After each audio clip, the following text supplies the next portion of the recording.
Also kasama natin ngayon si Arthur King Villanueva, former 3-time world title challenger. At kasalukuyang sparring partner ni Marlon Tapales. Sa mga hindi nakakaalam, ang nakasparring ni Arthur last November ay si Naoya Inoue. Ngayon naman si Marlon Tapales ang kanyang kasparring. Good morning, champ. Yes sir, good morning po. Good morning din po sa lahat po ng mga nanonood dyan. Magandang araw po sa inyo. Ano yung nakikita mo dito sa laban ni Marlon Tapales tsaka Naoya Inoue? Sa tingin ko sir, isa itong magiging magandang laban. Sa tingin ko isang magiging parang chess match yung laban.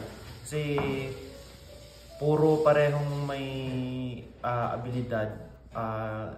Talagang si Marlon talagang marunong talaga sa laban. Talagang matalino siya pagdating sa laban. So sabi nila madaling talunin ni Naoya si Marlon, pero sa tingin ko magiging magandang laban to. I think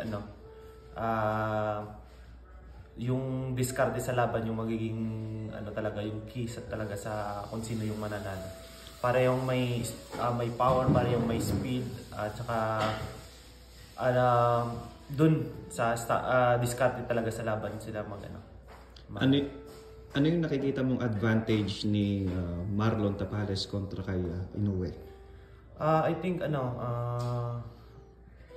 halos same naman sila ng power, parehas may power, parehas may speed.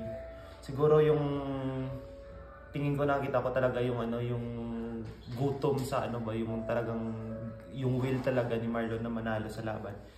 Yung the way ko mag-sparring ko sa kanya, nakikita ko sa mata niya na talagang siya, yung talagang gutom talaga siya sa panalo. Sa tingin ko yung will niya na ipanalo yung laban, yun siguro yung magiging malaking advantage ni Marlon sa laban niya ngayon.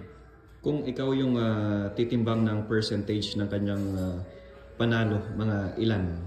I think siguro 60% siguro kaya niyang maka-upset. Yes, kaya niyang maka-upset sa laban sa kay Naoya. Okay, may message ka ba para sa mga fans mo sa Philippines and all over the world? Sa lahat po ng mga sumusuporta at umaabang po sa mga darating ko pa na laban, maraming salamat po sa inyong suporta, at pagsisikapan ko po na mas gagalingan ko pa sa mga susunod ko na laban. Andito ako ngayon sa US, andito po ako nagtitrain, so mas malaking advantage po para sa akin sa ensayo, sa mga kasparing ko dito. Iba-ibang lahi, iba-ibang style. So abangan niyo po ang mga next ko na laban, at sigurado po na mas malaki pa yung magiging mag-develop po sa style ko, sa stamina ko, sa performance ko. Thank you. Thank you.